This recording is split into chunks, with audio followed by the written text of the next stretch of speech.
पिछले क्लास में हम लोगों ने किया था न्यूमेरिकल, जो एडेसिव कोहेसिव फोर्स के बेस पे था, या यूं कह सकते हैं कि सरफेस टेंशन, सरफेस एनर्जी, इस तरह के टॉपिक पे था। तो हम लोगों ने वो एक टॉपिक किया था और उसके बेस पे न्यूमेरिकल्स किए थे। आगे चल रहे, आगे जो एक टॉपिक दे रखा है वो है एक्सेस प्रेशर का। एक्सेस प्रेशर का तो अब देखते हैं excess pressure and curve surface of a liquid और फ्लूइड। तो एक्सेस प्रेशर का हम लोग अगला टॉपिक करने जा रहे हैं और देखते हैं होता क्या है एक्सेस प्रेशर। ये हम लोगों ने हेडिंग डाला pressure difference and curve surface, और इसके अलावा ये लिखा हम लोगों ने और एक्सेस प्रेशर। एक्सेस का मतलब होता है ज्यादा, एक्सेस का मतलब होता है ज्यादा, प्रेशर का मतलब प्रेशर होता है। यानी अगर कोई हम लोग लिक्विड सरफेस लेते हैं, लिक्विड लेते हैं, तो नीचे लिक्विड है, ऊपर एयर है या वेपर है, तो ऊपर जो प्रेशर लग रहा वो एयर की वजह से प्रेशर लग रहा, और नीचे जो भी प्रेशर होगा वो लिक्विड की वजह से होगा। ठीक है, तो कौन सा प्रेशर ज़्यादा है? लिक्विड का प्रेशर ज़्यादा है या फिर एयर का प्रेशर ज़्यादा है? जिसका भी प्रेशर जितना ज़्यादा है वो कितना डिफरेंस है, तो डिफरेंस इन प्रेशर, और उस डिफरेंस की वजह से जो सरफेस का शेप होता है, लिक्विड का सरफेस का जो शेप होता है वो कर्व हो जाता है, चेंज हो जाता, फ्लैट नहीं होता, कर्व हो जाता है। और वो जो कर्व सरफेस होता है तो कितने का डिफरेंस है प्रेशर का, जितने का डिफरेंस होता है वही हम लोग एक्सेस प्रेशर के नाम से जानते हैं। एक्सेस प्रेशर या प्रेशर डिफरेंस को पहले हम लोग एक शेप बना के, एक फिगर बना के समझते हैं, एक फिगर बना के समझते हैं। ठीक है ना, हमने ये तीन फिगर बनाया, ये ए है, ये बी है और ये सी है। ये देखिए ऊपर जो ना इसका एयर है, एटमॉस्फेयर है, वेपर है, जो भी कह सकते हैं। नीचे जो है ना फ्लूइड्स है, कोई लिक्विड है, कोई भी लिक्विड हो सकता है, वाटर हो सकता है, अल्कोहल हो सकता है, मरकरी हो सकता है, और भी दूसरा कोई लिक्विड हो सकता है। तो यहाँ पे ये देखिए ये जो सरफेस है बिल्कुल फ्लैट है, बिल्कुल फ्लैट है। क्या मतलब हुआ कि जितना इधर से प्रेशर लग रहा है उतना ही इधर से प्रेशर लग रहा है, दोनों तरफ से प्रेशर बराबर है, तो ना वो ऊपर ना नीचे, बिल्कुल फ्लैट है। तो ऊपर से जो प्रेशर लग रहा होगा उसको तो प्रेशर ड्यू टू एटमॉस्फेयर कहेंगे, और नीचे से जो प्रेशर लग रहा होगा वो प्रेशर ड्यू टू लिक्विड कहेंगे, जो भी लिक्विड है। तो लिक्विड की वजह से जो प्रेशर लग रहा होगा इस सरफेस पे, और एटमॉस्फेयर से जो प्रेशर लग रहा है, ये चूंकि सरफेस फ्लैट है तो ये दोनों ही प्रेशर बराबर होंगे। ठीक है, तो यहां पे since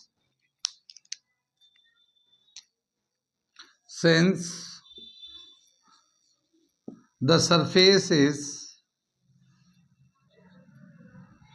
flat, so pressure due to atmosphere is equal to pressure due to liquid. यहां पे दोनों का प्रेशर बराबर होगा। ठीक, यहां पे देखते हैं ये क्या होता है, ये कुछ कर्व टाइप का बन गया है, तो यहां पे जो है ना ऊपर की तरफ निकल गया है, इसका यहां से एटमॉस्फेयर का प्रेशर लग रहा है, और नीचे से जो लग रहा होगा प्रेशर ड्यू टू लिक्विड लग रहा होगा। लेकिन ये जो है ऊपर की तरफ गया, यानी कि ये हमारा एक आर्क टाइप का बन गया है आउटर सरफेस में, आउटर में निकला हुआ बल्ज है, ये निकला हुआ इस तरह से। इसका मतलब लिक्विड का जो प्रेशर है ज्यादा है, तभी तो ये ऊपर चला गया है। लिक्विड का प्रेशर ज्यादा है तब ये ऊपर चला गया है, और वेपर प्रेशर जो ना कम होगा तो ऊपर की तरफ ये चला गया है, वरना फ्लैट होता। देखिए ये ज्यादा होगा तो ये ऊपर जाएगा, अगर ये ज्यादा हुआ तो ये नीचे जाएगा, है ना। तो यहाँ पे जो शेप है इसके हिसाब से क्या है कि pressure due to liquid is greater than pressure due to atmosphere और वेपर। कितनी बात सुन में, यहाँ तक क्लियर हो गया है। ये अगर हम लोग इस शेप को देखते हैं तो यहाँ पे एटमॉस्फेयर का प्रेशर है, प्रेशर ड्यू टू एटमॉस्फेयर, और यहाँ पे प्रेशर ड्यू टू लिक्विड है। लेकिन यहाँ देखते हैं नीचे की तरफ गया हुआ हेमी-स्फेरिकल फॉर्म बना है, तो ये नीचे गया, तो इसका मतलब ये वाला जो प्रेशर है, pressure due to atmosphere is greater than pressure due to liquid. कितनी बात समझ में आई? यानी अगर लिक्विड को किसी कंटेनर में लेते हैं तो उसके शेप को देख के हम लोग बता सकते हैं कि लिक्विड का प्रेशर ज़्यादा है या बाहर के एटमॉस्फेयर है उसका प्रेशर ज़्यादा है। ठीक है, शेप को देख के बता सकते हैं। अब क्या बताया कि यहाँ पे इन शेप को देखने के बाद ये देखिए, ये जो ना कॉनकेव पार्ट है, क्या कॉनकेव, लेंस में पड़ा होगा मिरर में, कॉनकेव कॉन्वेक्स, तो ये कॉनकेव पार्ट है, यानी कि ये नीचे की तरफ ऐसे बना हुआ। तो जो कॉनकेव पार्ट है उधर से प्रेशर ज़्यादा है, देखो ना, इधर से प्रेशर ज़्यादा इधर कम है, तो ये कॉनकेव पार्ट बन गया। ये बाहर की तरफ निकल गया, ये नीचे की तरफ दब गया है।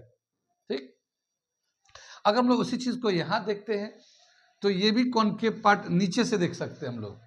नीचे लिक्विड है और लिक्विड के साइड से कॉनकेव बना हुआ है।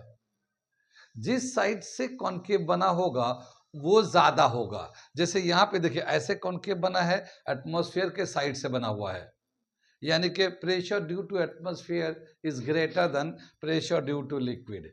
इधर से जो कॉनकेव बना है वो लिक्विड के साइड से बना हुआ है, इसका मतलब pressure due to liquid is greater than pressure due to atmosphere. तो जिधर से कॉनकेव बनता है उधर का ही प्रेशर ज़्यादा होता है। तो हम लोग इसको एक जनरल टर्मिनोलॉजी से समझ सकते हैं, एक स्टेटमेंट लिखते हैं इसको कॉनकेव के लिए। ठीक है, कि जिधर से कॉनकेव बनता है या जो कॉनकेव पार्ट होता है उधर का प्रेशर ज़्यादा होता है। ठीक है ना, ये कॉनकेव पार्ट इधर से है तो इधर का प्रेशर ज़्यादा है, उधर का प्रेशर कम है। ठीक, तो एक स्टेटमेंट लिखते हैं इसको। क्या दे रखा है यहाँ पे, मैं एक स्टेटमेंट यहाँ लिखता हूँ, whenever a liquid has curved surface area,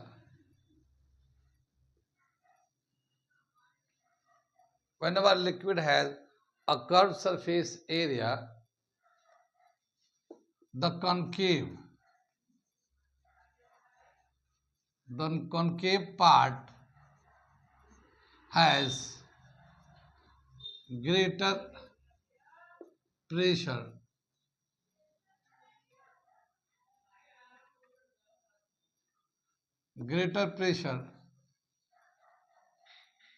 than convex part। ठीक है ना, यानी जहां पे कर्व सरफेस होगा, जहां पे कर्व सरफेस होगा तो कर्व सरफेस में एक तरफ कॉनकेव पार्ट होगा, एक तरफ कॉन्वेक्स पार्ट होगा। तो जिधर कॉनकेव पार्ट होगा उधर प्रेशर ज़्यादा होगा, जिधर कॉन्वेक्स पार्ट होगा उधर प्रेशर कम होगा। ये हमारा एक कंसेप्ट समझ में आया है, यहाँ तक समझ में आ गया, ये नोट कर लिए इसको, फिर आगे बढ़ते हैं। यहाँ पे हम लोग ये तीन चीज़ें देखेंगे एक्सेस प्रेशर में। क्या excess pressure due to liquid drop, एक लिक्विड ड्रॉप होता है तो उसका एक्सेस प्रेशर का क्या रिलेशन होता है।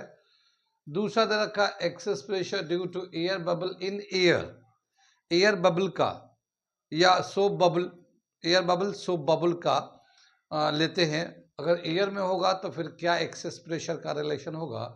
और due to air bubble in liquid, अगर एयर बबल लिक्विड के अंदर है तो फिर क्या रिलेशन होगा। तो एक्सेस प्रेशर का ये तीन हम लोग रिलेशन देखने जा रहे हैं। सबसे पहले हम लोग करने जा रहे हैं ड्यू टू लिक्विड ड्रॉप्स।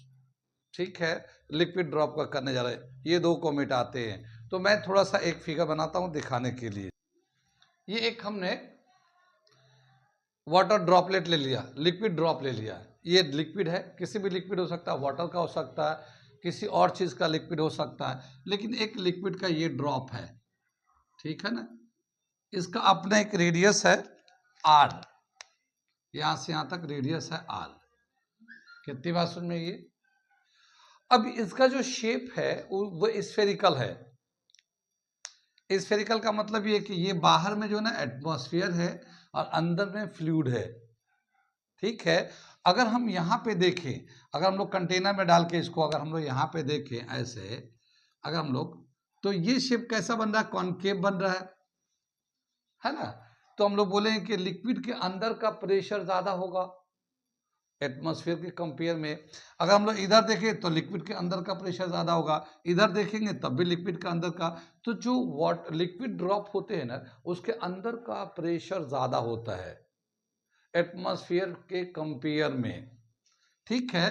तो क्या समझ में आया कि in a liquid drop the pressure of the liquid drop is the pressure inside the liquid drop is greater than the pressure outside of the atmosphere, ठीक है।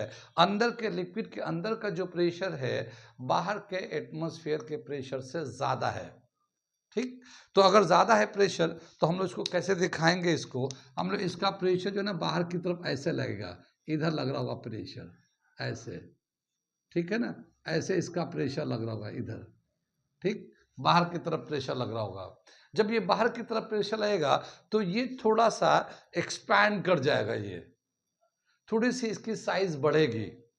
उस वक्त तक साइज बढ़ेगी जब तक इसके अंदर का प्रेशर और बाहर का एटमॉस्फेयर प्रेशर दोनों बराबर ना हो जाए, उस वक्त तक इसका साइज बढ़ेगा, ठीक। तो जब इसका साइज बढ़ेगा तो हम लोग मान लेते कि इसका साइज बढ़ के इतना हो गया, ठीक है, इसका साइज बढ़ के ये इतना बड़ा साइज हो गया, ठीक। और यहां से यहां तक जो रेडियस जो बढ़ा है वो डी आर, मान लो ये डी आर इतना, वेरी डी आर मतलब very small length of the radius increase कर गया, ठीक है। और ये एक नया स्फीयर बन गया, ये इस तरह से, ये इस तरह से ये हमारा साइज बन गया। कितनी बात सुन में। तो क्या देखते हैं कि जब भी कभी हम लिक्विड ड्रॉप लेते हैं तो उसके अंदर का प्रेशर ज़्यादा होता है, बाहर का प्रेशर कम होता है, जिसकी वजह से वो एक्सपैंड करता है, साइज जो है ना बढ़ता है, और वो स्फेरिकल साइज बढ़ता है तो वो बाहर की तरफ बढ़ने की वजह से थोड़ा सा रेडियस बढ़ जाता है। कितना बढ़ेगा, जितना एक्सेस प्रेशर इनसाइड होगा, अंदर में जितना प्रेशर ज़्यादा होगा उतना ही वो बढ़ेगा, और उस वक्त तक बढ़ेगा जब तक अंदर और बाहर का प्रेशर बराबर नहीं हो जाता। जब बराबर होगा तो वहीं पे वो साइज जाके रुक जाएगा। कितनी बात सुन में। तो ये जितना अंदर का प्रेशर, अभी जो ओरिजिनल जो शेप है ब्लैक वाला, जो ओरिजिनल शेप में जितना अंदर का प्रेशर ज्यादा है एटमॉस्फेयर के प्रेशर से, उसी को हम लोग कहते हैं excess pressure. Difference between the internal and external pressure of a liquid drop is called excess pressure. तो मैं एक छोटा सा डेफिनेशन भी यहाँ लिख देता हूँ। Difference between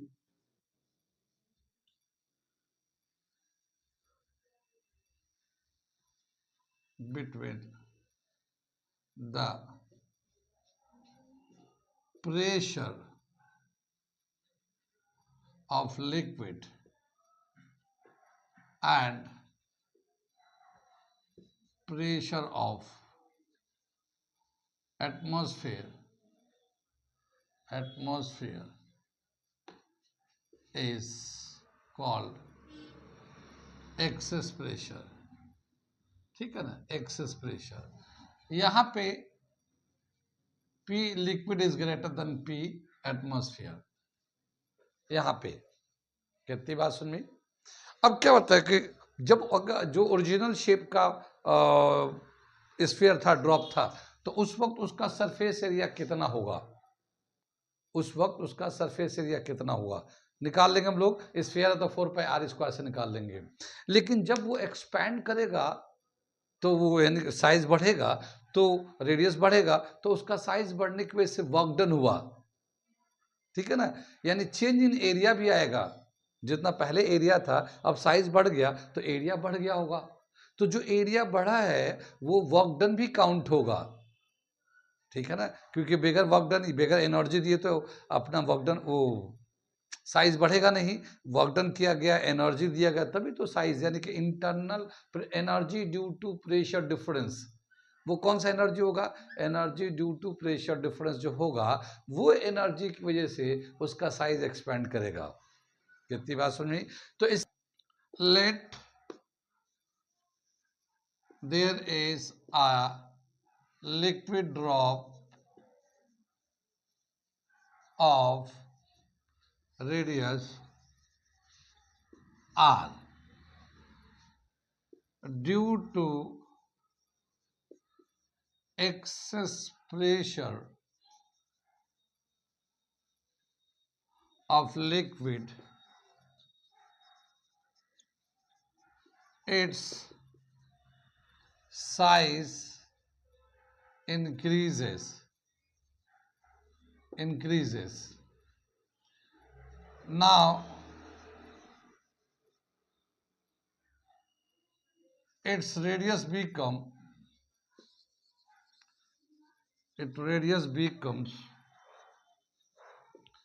r plus D R.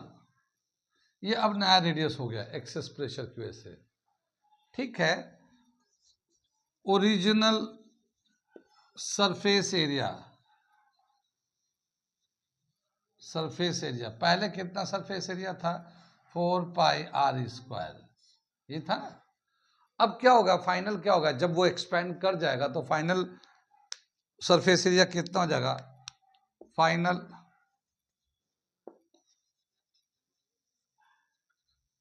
Surface area is equal to 4 pi are plus D R whole square.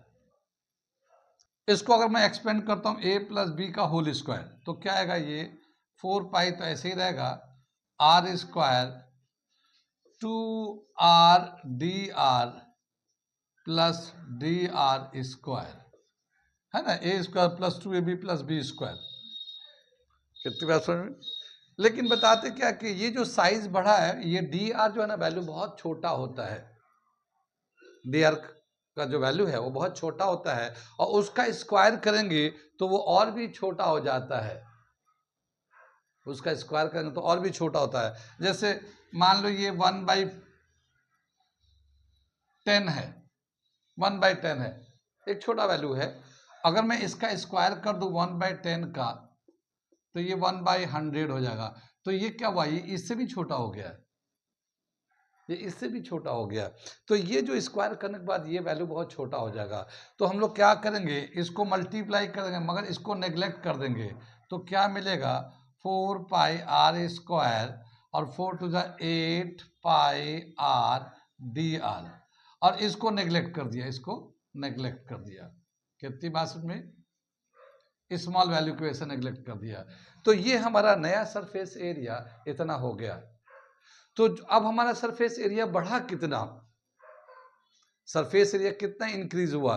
तो चेंज इन सरफेस एरिया निकालने जा रहे हैं। तो क्या होगा? New surface area minus old यानी ओरिजिनल सरफेस एरिया। तो चेंज इन सरफेस एरिया कितना होगा वो हम लोग निकालने जा रहे हैं। यहाँ पे change in surface area 4 pi capital R square plus 8 pi r D R. ये तो नया वाला सरफेस एरिया हो जाएगा ये, ठीक। और पुराना वाला कितना था? ये पुराना सरफेस एरिया ये है ओरिजिनल वाला 4 पाई आर स्क्वायर। तो ये आएगा 4 पाई कैपिटल आर स्क्वायर, ठीक। इसको ब्रैकेट को अगर खोल लेते, जैसे इसको हटा लो, सपोज करो हटा लेते हैं, तो ये 4 पाई आर स्क्वायर, ये माइनस 4 पाई, ये दोनों कैंसिल हो जाएंगे। तो 8 पाई आर डी आर, ये हमारा चेंज इन सरफेस एरिया आ गया। यानी इतना सरफेस एरिया इंक्रीज हुआ है। इतना सरफेस एरिया इंक्रीज होने के लिए जाहिर वर्क डन करना पड़ा होगा। वर्क डन करने का मतलब एनर्जी दिया गया होगा, एनर्जी यूज हुआ होगा। तो कितना इंक्रीज एनर्जी हुआ है, ठीक है, कितना सरफेस इंक्रीज इन एनर्जी हुआ है वो लिखने जा रहे हैं। अब इसे आप थोड़ा मिटा लो तो मैं इसके आगे बताता हूँ। नोट कर लिए इसे, मैं मिटा दूं, आगे बढ़ाता हूं। ये जो चेंज इन सरफेस एरिया अभी हम लोगों ने पिछले टॉपिक में सरफेस एनर्जी में किया था, surface energy is equal to work done upon change in area, ये था फॉर्मूला। अब हमारे पास चेंज इन एरिया आ गया, मैं उस फॉर्मूले को यूज करने जा रहा हूँ। ये यहाँ तक समझ में आ गया, मैं मिटा दूं, ठीक है। ये एक हमारे पिछले टॉपिक में उन्होंने एक रिलेशन निकाला था, सरफेस एनर्जी और सरफेस टेंशन। सरफेस टेंशन दोनों सेम ही चीज होते हैं, दोनों बराबर ही आते हैं, हम लोगों ने प्रूव किया है।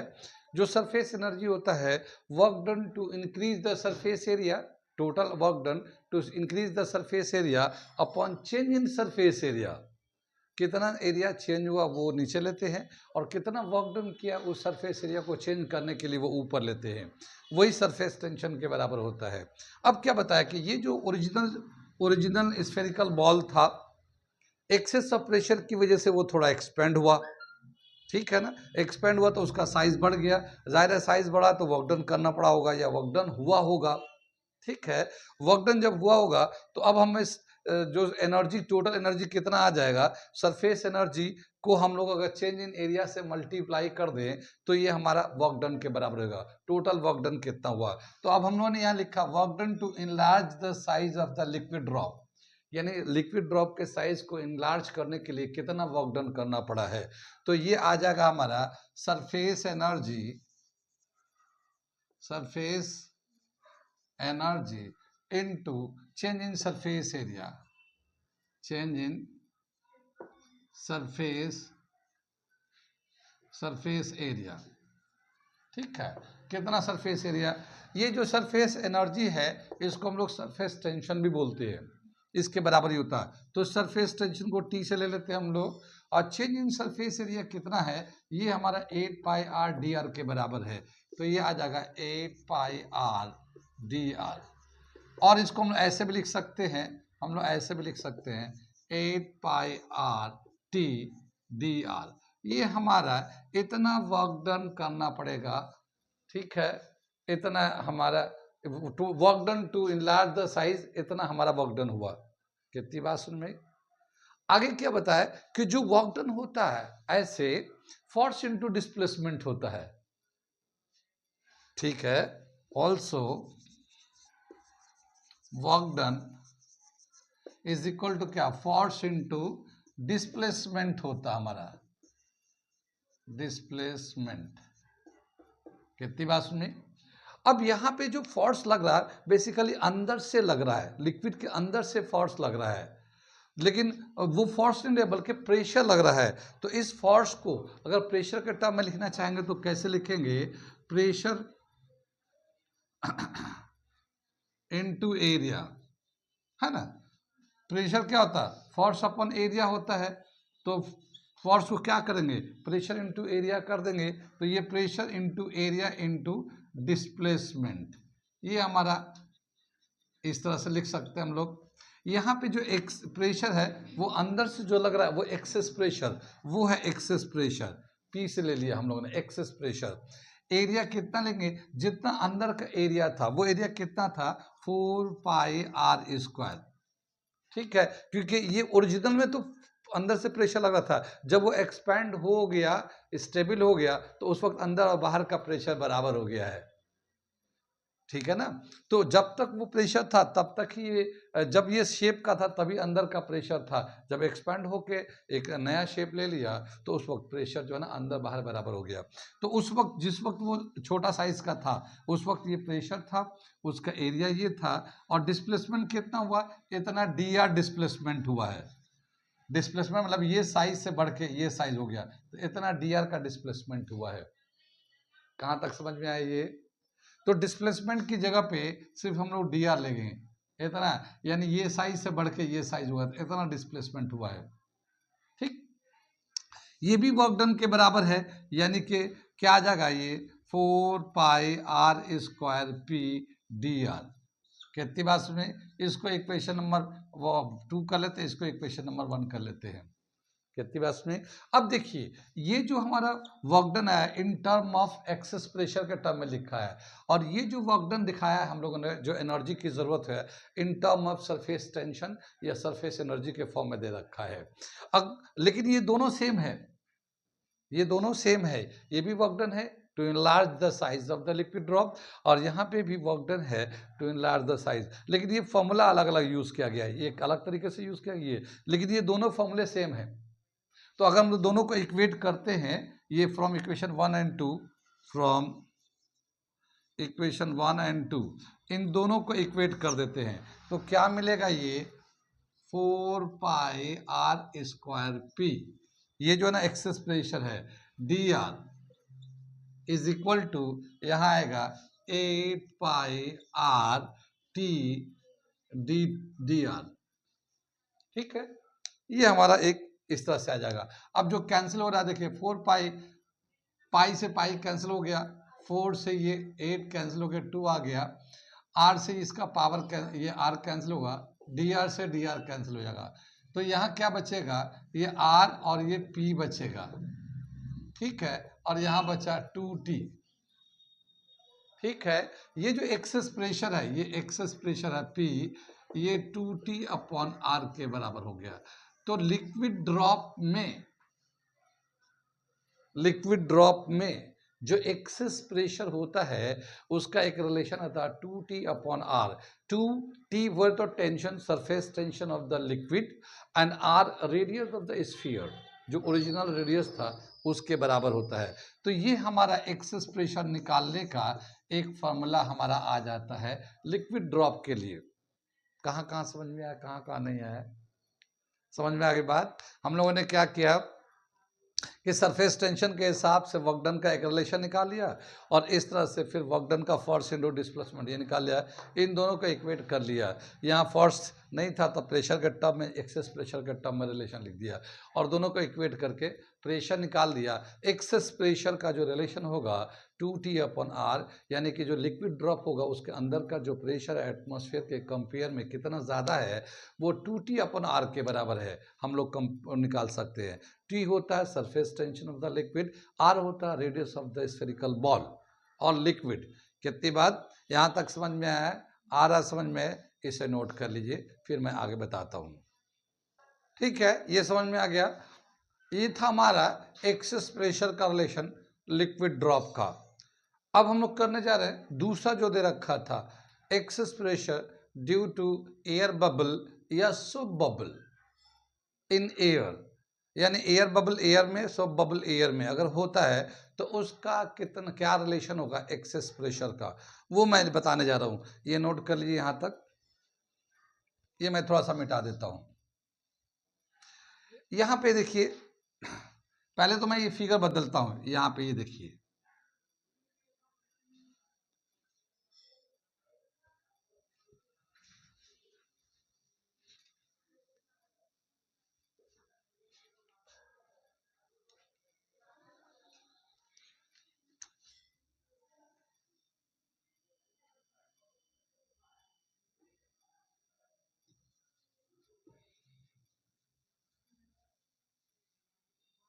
ठीक है। एयर बबल इन एयर क्या मतलब हुआ, बुलबुले तो देखा होगा, पानी के बुलबुले, या फिर सोप बबल, इसको हम लोग सोप बबल, ये हम लोग सोप बबल भी ले सकते हैं इसको।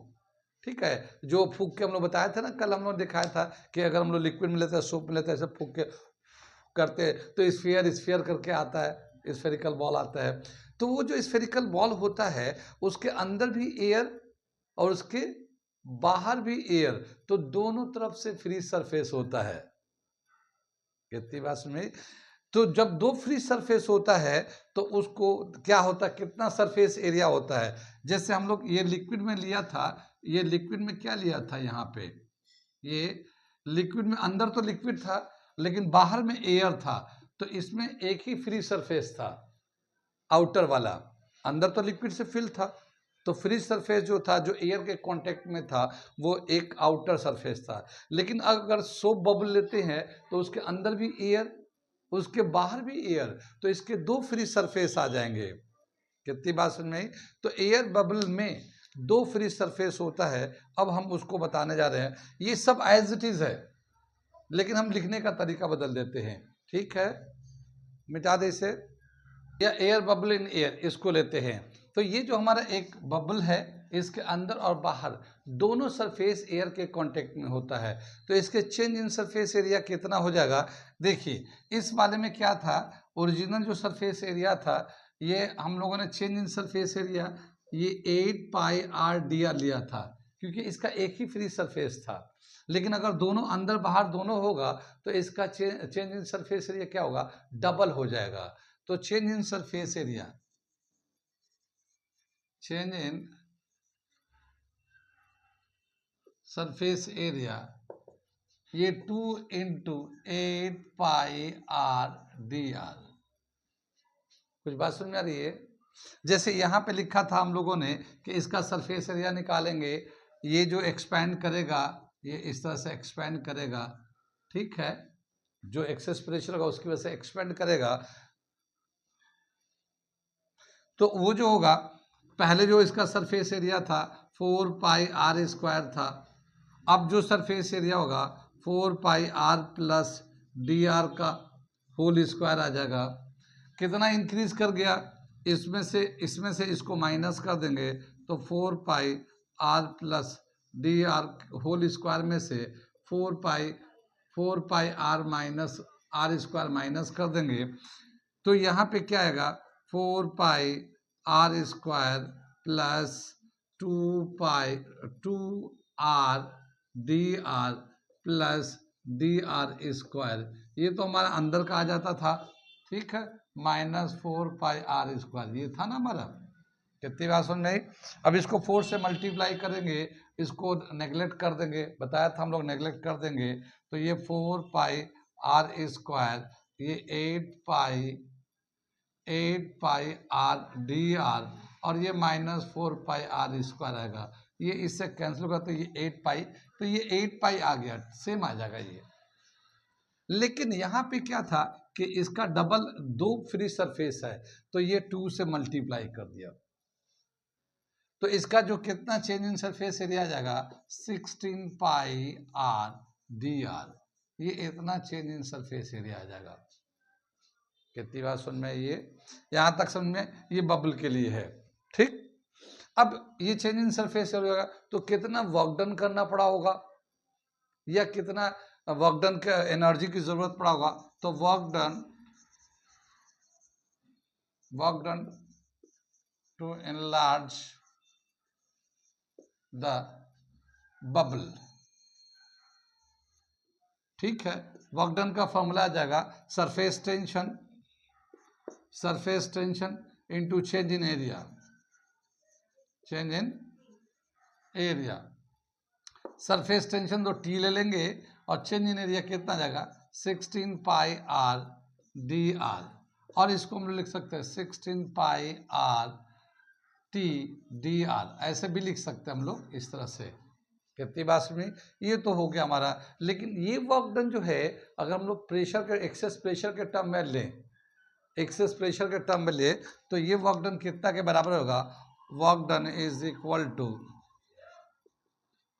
फोर्स इनटू डिस्प्लेसमेंट, है ना, ये ऐसे ही किया था हम लोगों ने, force excess pressure into area into displacement, ये हमारा ऐसे आ जाएगा, और प्रेशर तो पी रह जाएगा, इसका जो ओरिजिनल एरिया था 4 पाई आर स्क्वायर, और ये डिस्प्लेसमेंट डी आर था, ये तो 4 pi R square P D R, ये हमारा वर्क डन ये भी हो गया, वर्क डन ये भी था। इन दोनों को इक्वेट करेंगे तो क्या आ जाएगा, हम लोग यहाँ पे लिख देते हैं, इन दोनों को इक्वेट कर देते हैं यहाँ पे दोनों वर्क डन को, तो क्या आएगा, ये 4 pi R square P D R is equal to ये 16 pi R T D R, ठीक है।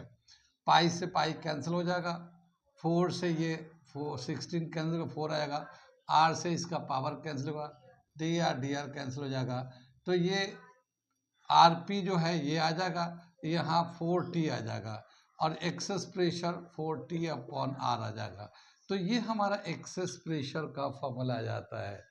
यानी कि 4T अपॉन आर हो गया, उसमें जो ड्रॉप में जो था excess pressure 2T upon are था, वो ड्रॉप में था, जिसका एक सरफेस जो ना फ्री था, एयर के कांटेक्ट में था। यहाँ पे 2 सरफेस है, तो इसको 2T को 2 से मल्टीप्लाई कर दो तो 4T के बाद आता, ठीक है ना। इसमें 2 सरफेस फ्री था, तो इसी को 2 से मल्टीप्लाई करते तो 4T आ जाता। लेकिन हम लोगों ने पूरा इसको ड्राइव करके दिखाया कैसे ये आया है। तो ये तो बबल के लिए हो गया, और ये ड्रॉप के लिए हो गया। कितनी बात समझ में आई? लेकिन ये जो बबल था, एयर बबल था, यानी ये एयर में था।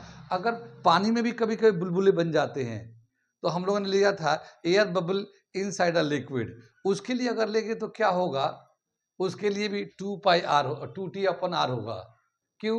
क्योंकि वो जो एयर बबल है पानी के अंदर होगा, लिक्विड के अंदर होगा। जैसे मैं एक शेप बना के दिखाता हूँ, ये मिटा दूं मैं, ठीक है। जैसे ये मान लिया हमारा एयर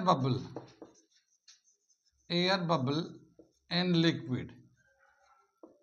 अगर तीसरा जो पार्ट कहा था कि एक एयर बबल लेते हैं जो लिक्विड के अंदर हो, तो जैसे ये एक एयर बबल है, इसके चारों तरफ से लिक्विड है, इसका मतलब ये बिल्कुल इस बॉल की तरह कि एक तरफ से तो उसका मटेरियल था, बाहर से एयर था, यहाँ अंदर में एयर है, बाहर से लिक्विड है, तो इसका भी एक फ्री सरफेस है। और जब एक फ्री सरफेस होगा तो इसका जो एक्सेस प्रेशर आएगा वो भी 2T/R के बराबर आ जाएगा। तो ये इसका भी उतना ही आएगा, excess pressure inside air bubble inside a liquid, इसका भी एक्सेस प्रेशर का फॉर्मूला ये होता है। ठीक, तो ये तीन फॉर्मूले हो गए। एक ये लिक्विड ड्रॉप का, ये था soap bubble in an air, यानी हवा में अगर एयर बबल है, सोप बबल है तो, या एयर बबल इन एयर, और ये था एयर बबल इन लिक्विड। ये इसी तरह का है जो इस तरह का है, इसमें भी एक फ्री सरफेस है, अंदर में एयर है, बाकी बाहर से लिक्विड से कवर्ड है, तो इसीलिए ये भी 2T/R हो जाएगा। और ये तीन फॉर्मूले हमें इसमें एक्सेस प्रेशर का दिया हुआ है यहाँ पे। इस टॉपिक से रिलेटेड कुछ क्वेश्चन हम लोग करेंगे इसी पे, ठीक है ना।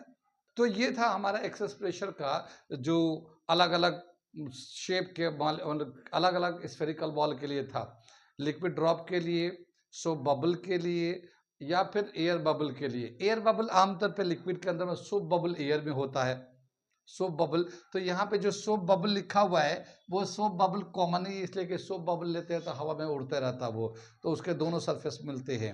और एयर बबल पानी में मिलता है आमतौर पे, तो इसीलिए इसको एयर बबल, उसको सोप बबल, और ये लिक्विड ड्रॉप, तीन ले लिया। ठीक है, एक क्वेश्चन मैं आज के लिए कर लेता हूँ, इस टॉपिक को समझने के लिए आज एक क्वेश्चन कर लेते हैं, फिर हम लोग कल इस पे और अच्छे सवाल कर लेंगे। ठीक है, एक क्वेश्चन आज के लिए। ये एक सवाल हमने लिख दिया, मैं इसको पढ़ता हूँ, समझाता हूँ और करके दिखाता हूँ क्या है ये।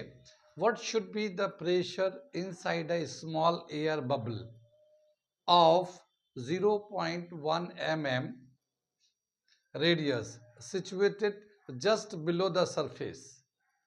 Surface tension of water is 7.2 10 to the power minus 2 Newton per meter, and atmospheric pressure is 1.013 10 to the power 5 Newton पर मीटर स्क्वायर।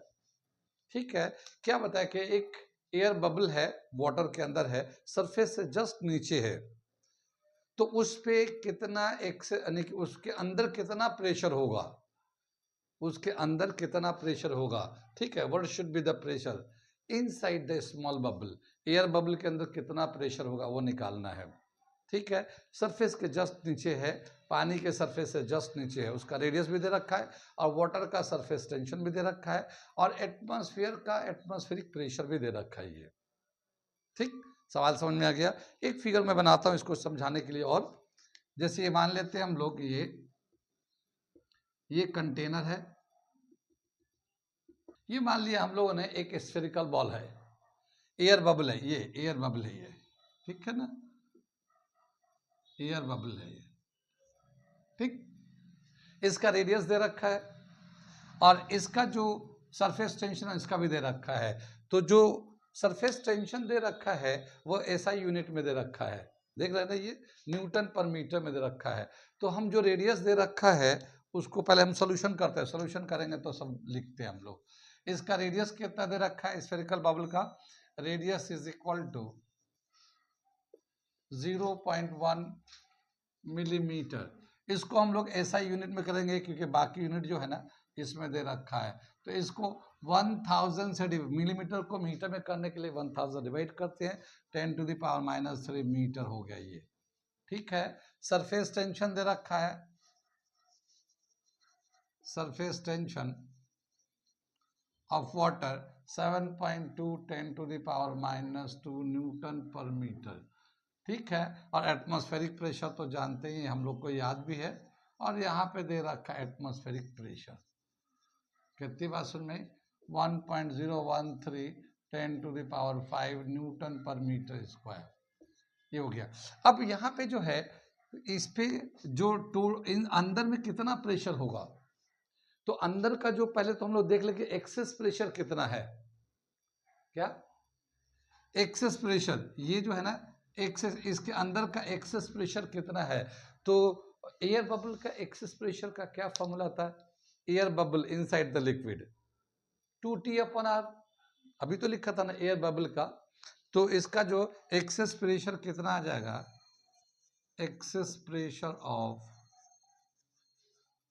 एयर बबल, इसका फॉर्मूला है 2T/R। ठीक है, 2T कितना दे रखा, 7.2 10⁻⁻², और इसका रेडियस दे रखा 0.1 10⁻⁻3। ये डेसिमल है, इसे हटा कर इसका भी डेसिमल हटा दो दोनों तरफ से। ये 7.2 था, 72 हो गया, ये 1 हो गया। ठीक, इसमें -3 है, ये -2 है, तो ये ऊपर जाएगा तो +3 हो जाएगा, तो ये कैंसिल होके एक 10 ऊपर चला गया। ठीक है ना, नीचे 1 है, 1 से डिवाइड करेंगे तो कुछ नहीं होगा। तो 72 को 2 से करेंगे तो 144 इतना हो जाएगा एक्सेस प्रेशर। इसका एक्सेस प्रेशर 1440 न्यूटन पर मीटर स्क्वायर, ये इसका यूनिट आ जाएगा। कितनी बात सुन में। और हमारा जो है ये तो खाली अंदर का प्रेशर हुआ, लेकिन इसके जो ऊपर में जो है ना एटमॉस्फेरिक प्रेशर भी लग रहा होगा, यहाँ पे जस्ट बिलो द सरफेस बोला है, तो इस पे एटमॉस्फेरिक प्रेशर भी लग रहा होगा इसके अंदर का। तो एटमॉस्फेरिक प्रेशर कितना है वो प्लस कर देंगे, तो इस लिक्विड के अंदर का प्रेशर कितना होगा। ये तो सिर्फ एक्सेस प्रेशर हुआ, एक्सेस का मतलब क्या हुआ, अंदर का प्रेशर बाहर के प्रेशर से कितना ज्यादा है। एक्सेस प्रेशर कैसे निकालते हैं, एक्सेस प्रेशर, ये बबल है तो pressure of bubble minus pressure of atmosphere. ठीक है ना, एटमॉस्फेयर का प्रेशर बबल के प्रेशर में से माइनस कर, क्योंकि बबल जो ना स्फेरिकल है उसके अंदर का प्रेशर ज़्यादा है, तो बबल में के प्रेशर में से एटमॉस्फेयर का प्रेशर माइनस कर दोगे, जो बचेगा वो एक्सेस प्रेशर हो जाएगा। लेकिन अब हमसे पूछा है प्रेशर ऑफ द बबल बताना है कि बबल के अंदर का प्रेशर कितना है। प्रेशर इनसाइड द बबल लिख लो, यहाँ पे इनसाइड द बबल कर लेते हैं। कितनी बात सुनिए। तो अब क्या करेंगे, ये माइनस में था, इसको इधर ला लो, इधर प्लस में आ जाएगा। ठीक है, तो क्या लिखेंगे, मैं थोड़ा यहाँ मिटा देता हूँ, यहाँ पे ये वाला ऐसे रखते हैं हम लोग। क्या है ये प्रेशर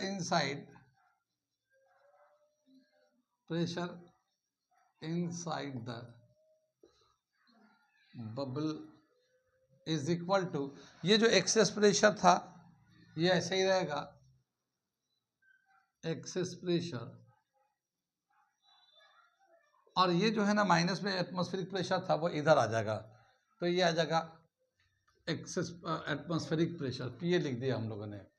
इसका वैल्यू कितना दे रखा है 1440, ये न्यूटन मीटर पर दे रखा है, और ये है 1.013 10⁵ अब ये प्लस कैसे करेंगे, ये एक अलग तरीका है। तो हम ऐसा करते हैं, कैसा करते हैं, ये देखिए, अगर डेसिमल यहाँ लेते हैं हम लोग और इसको यहाँ शिफ्ट कर दें तो कैसे लिख देंगे इसको, अगर मैं यहाँ शिफ्ट करता हूँ तो कैसे लिखेंगे, 0.1440 10⁴ ऐसे लिख सकते हैं। इस पे तो 5 है, तो इसको 4 करने के लिए क्या करें, इसको मल्टीप्लाई कर देते, 10.13 10⁴ कर देते हैं। इसको एक जो ना इसको मल्टीप्लाई कर डेसिमल को इधर कर दिया। कितनी बात समझ में, यहाँ तक समझ में आ गया ये। अब दोनों में 10⁴ आ गया, तो ये क्या करेंगे हम लोग, 10⁴ तो बाहर निकाल लेते हैं, और अब इसको इसमें प्लस कर देते, ये है 10.13 ये, और ये है 1440, तो इधर हम लोग 0 बढ़ा लेते हैं, ठीक है। तो 047 2 और यानी 0110, तो 10.274, तो ये आ जाएगा 10.274 इंटू 10⁴, इस तरह से आ जाएगा। या फिर इसको अगर 10⁵ में ही करना चाहेंगे तो ये डेसिमल को उठा के दोबारा यहाँ ला लेते हैं, तो ये आएगा 1.0274 10⁵, ये दोबारा फिर 5 में ही आ गया, लेकिन डेसिमल यहाँ कर लिया, इस तरह से ये आ गया। और ये करेक्ट आंसर, बिल्कुल करेक्ट आंसर है। हम क्या बताना चाहते थे कि ऐसे नंबर को इसमें कैसे प्लस करेंगे, तो वो हमने तरीका बताया कि डेसिमल को यहाँ लाया, 4 आ गया, तो हमने इसको 4 कर लिया इसमें, ठीक है, और इसको 4 करके फिर इस तरह से प्लस करके दिखाया, ठीक, समझ में बात आ गई है। तो ये एक हम लोगों ने इस एयर बबल के बेस पे हम लोगों ने एक न्यूमेरिकल कर लिया ताकि कुछ समझ में आ सके। एक्सेस प्रेशर याद रखिएगा, जो स्फेरिकल बबल है उसके अंदर का प्रेशर माइनस एटमॉस्फेरिक प्रेशर होता है, ठीक है। तो इस ये वाला रिलेशन भी एक इम्पॉर्टेंट रिलेशन है। या प्रेशर इनसाइड द बबल या ड्रॉप जो होता है वो excess pressure minus atmospheric pressure के, माइनस का मतलब इधर आके प्लस हो जाएगा, ठीक। तो ये रिलेशन भी बहुत इंपॉर्टेंट है। इसको आज हम लोग यहीं पर रहते हैं, कल हम लोग और इसके क्वेश्चन करेंगे इसको, ठीक है। Thank you.